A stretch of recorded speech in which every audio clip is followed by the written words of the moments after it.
สำคัญ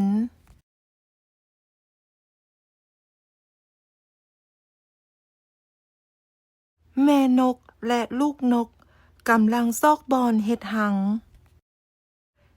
งใส่บอนนี่ดีบ่แม่นี่แม่นห้องการบ้านย่านรบกวนเพิ่น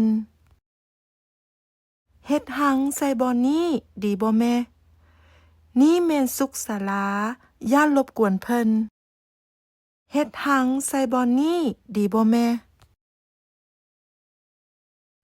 แม่นโรงเรียนย่านรบกวนนักเรียนเรียนหนังสือเฮ็ดหังใส่บอนนี่ดีบ่แม่นี่แม่นตลาดมันบ่มีต้นไม้ให้เฮาเฮ็ดหังใส่บอนนี่ดีบ่แม่นี่แม่นวัดย่านรบกวนเพิ่นซั้นเฮามาเฮ็ดหังอยู่ต้นไม้ใหญ่นี่เนาะ